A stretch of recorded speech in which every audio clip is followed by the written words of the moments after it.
to expose as little as necessary to get the cause. Is that clear? Yeah. Okay, the sister will add an addition. I missed what you said about that there's a very fine line, and it's so easy to cross it. Even when somebody says married, so I don't know if you want to mention that, but how even if somebody upsets you, you know, that was like forget to say a little thing, so that's a fine line. Where do we a person draw the line or stop yourself? That's a good question. The sister's saying, where do you draw the line? Because it's a very fine line when you want to talk about something.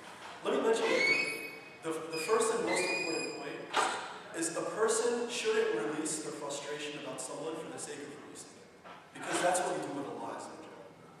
You know, when Yaqub alayhi salam, when his sons did what they did, right?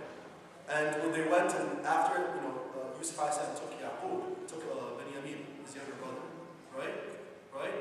He said, indeed, I complain my frustrations and my sadness to Allah. I'm not going to complain to you, right? One scholar mentioned that when you're complaining, right, that only hope and seek Allah. Because are you going to seek closed doors and leave the door that is open free? You know? So, and Allah mentioned those that hold their frustration.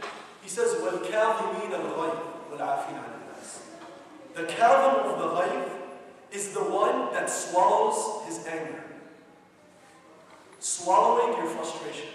Swallowing your frustration means there's no evident look on it. Because an angry person, you can see it. But when a person swallows his frustration and anger, it comes to his stomach. You know, when you swallow something in your stomach, no one can see it. That's how much we should train ourselves. But either way, sometimes we need advice. There's no doubt about that. Something's happening in your family, you need advice. And at the end of the day, the best fatwa is your heart. The best fatwa is tongue. You need to have fear of Allah Azza wa Jalla, you know, in coordinating your daily affairs. So I mean, there's no specific answer for this, but always keep Allah Azza wa Jalla in mind when you're about to talk to someone. I hope that helped. I know I didn't fully answer your question. I hope that's good guidance. Any other thoughts?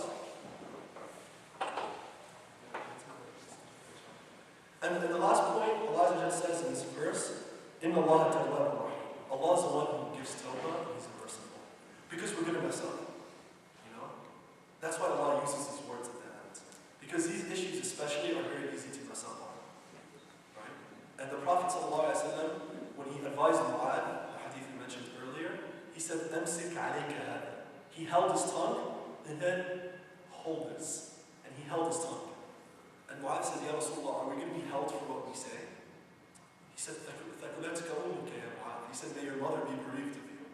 وهل يسحبون الناس على رؤوسهم أو على وجوههم إلا بما يقولون? Are people dragged in hellfire on their faces or their noses except for what they say? Right? It's easy to mess up. So Allah's tawwab rahim, but don't keep doing it. If you mess up, realize, make tawbah, and promise Allah you won't do it. If you do it again, do the same, right? But don't be easy with it. Every time you say, oh, Allah is forgiving, Allah will forgive you. Last point. This is perhaps one of the most beautiful. This deals with believers in their absence. The last point talks about humanity's relationship with Allah in general. And Allah Azza wa Jalla says, O mankind. Everything else was all you believe. This one is O mankind. Indeed, we have created you from a male and a female. And we have made you into tribes and nations for the sole purpose of getting to know one another. The most honorable of you in the sight of Allah is one who has the most taqwa, the most God consciousness. Indeed, Allah is the most knowledgeable and the most aware. This is very beautiful. This defines, it's the constitution of our relationship with humanity and those around us.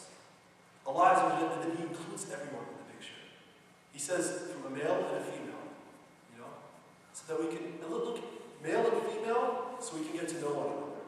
Not so that we can wish for what the other one has and be jealous of one another.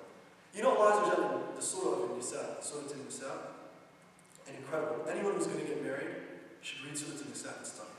Because it outlines all the laws of divorce and marriage and the spiritual implications of them, which is very important, right? Allah Azza wa Jalla says, after talking about the relation between the man and the woman, and then talking about the issues of inheritance. The woman of pre-Islamic Arabia was never given inheritance, but rather she was part of the inheritance. People used to inherit women. They had many wives, I'll give this wife to this person, right? Allah Azza defines all these issues, and then an incredible verse. He says, وَلَا تَتَمَنَّوْا مَا فَضَّلَ اللَّهُ بِهِ بَعْضَكُمْ عَلَى بَعْضٍ لِلرِّجَالِ نَصِيبٌ مِّمَّا اكْتَسَبُوا وَلِلنِّسَاءِ نَصِيبٌ مِّمَّا اكْتَسَبْنَ وَاسْأَلُوا اللَّهَ مِن فَضْلِهِ. He said, let not one of you wish for what the favors of the other has. You know, Allah Azza gave the man certain responsibilities in the relationship. And Allah Azza gave the woman certain inherent aspects of mercy and such that she has a head start over the man. Don't wish for what the other one has, because Allah has given each one what they need, but rather ask for the favors of Allah Azza. It's a very powerful verse. And get to know one another, right? He's created from a male and female. And He has created you into nations and tribes so that you can get to know one another. Without knowing the other, we're always going to have misconceptions about them. Even with non-Muslims here in America who fear Islam, we shouldn't blame them. We should blame ourselves, first and foremost, for not getting to know them and making ourselves aware. There was a study made by the reputable polling institution, Gallup, and I forgot the figures. If someone knows, remind me, I didn't have the time to look it up before. But the essence of the study was that a certain percentage of society were afraid of Muslims. And 70-some% of those people changed their mind as soon as they got to know one Muslim. SubhanAllah. So that you may get to know one another. Similarly, with other cultures, right? If you grow up in a society here that's predominantly, Euro-American, predominantly white, and then you move to Maryland, right? And you've never, you moved to Baltimore, you moved to PG County. You haven't interacted with African Americans and black people. They talk differently. You see all this, and and when you are away, you look at TV, and you see all this gangster rap, and you see how they act in the movies and thugs, and you may be afraid, right? But this is your fault. You haven't interacted with them, and you get to know one another, and things change completely, right? Similarly, me as an Arab, I should get originally Arab, from here, but originally Arab. I should get to know people with different backgrounds. We should all do the same. The purpose is so that we may get to know one another. And don't ever think that you may be better than somebody. Because the most honorable in the sight of Allah Azza wa Jal is not the one of a certain origin. It's not the one with most knowledge. Allah didn't say the most honorable in you in the sight of Allah is A'lamukum, the one who knows the most. It's not me because I'm giving a talk. It's not the sheikh because he's the imam. It's not the scholar because he's the scholar. The most noble in the sight of Allah is the one who has the most taqwa, the most God consciousness. And taqwa is in the heart, and the only person who knows the heart is Allah Azza wa Jalla. This is our relationship with humanity. And I would dare say, and I have no problem with saying this, arrogance can make a Muslim worse than a non-Muslim, easily.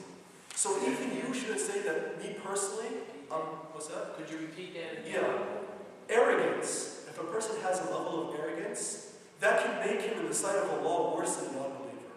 Maybe he's never seen the signs, or maybe he hasn't seen the signs clearly. Because Imam al-Ghazali says that in order for a person to have gotten the message of non-Muslim and be from the people that Allah Azza wa Jalla puts in hellfire, he has to have received the message and has to have received it clearly. Right? The Prophet said, Allah says, وَمَا عَلَيْكَ إِلَّا الْبَلَاغُ الْمُبِينُ. Your responsibility is to give the clear message. Not only the message. So, if a person learns Islam from Fox News, right? It's not clear Islam. That's not Islam. That's Fox News Islam, right? There's an adjective in front of it, right? So, arrogance can turn a person and make him worse than that. Individually, we can't say we're better than anyone, right? SubhanAllah. But our relationship is to get to know one another and to seek this taqwa. Indeed, Allah is most knowing.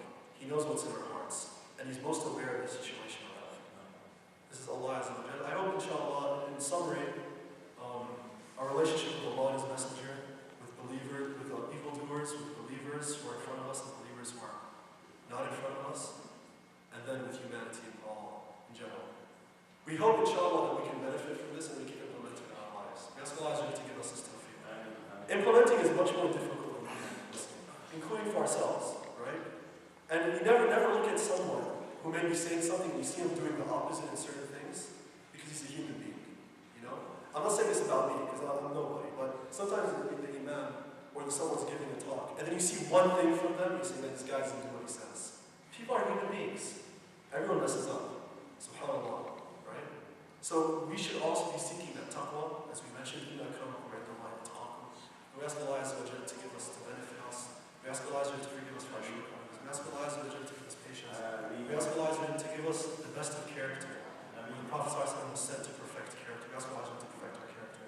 We ask Allah Azza wa Jalla to forgive us for our sins. We ask Allah Azza wa Jalla to remove the hardship on our brothers and sisters in Libya and in Tunisia and in Yemen and in Ivory Coast and here in America and in Palestine and all over the world. We ask Allah Azza wa Jalla to let society see the true meaning of Islam. We have a few minutes for any questions, inshallah. Let's go to the brother in the back. Get the ones that haven't asked first. Do you have a question? In the back? Okay, sorry. Nickname. Nicknames, yeah.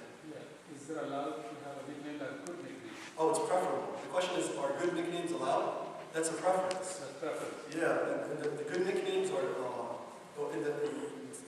see, it all always have the father of this person. It's Abu Hurairah. Abu, father of, he didn't have a son named Hurairah. Hurairah was his cat. Very good. You can call someone. that like it. Yeah. You like that? You can call someone a nickname that's a good I nickname. think, yeah. I want to make a comment about the last thing you said Yeah. about the Muslims, non-Muslims, clear about the Muslims.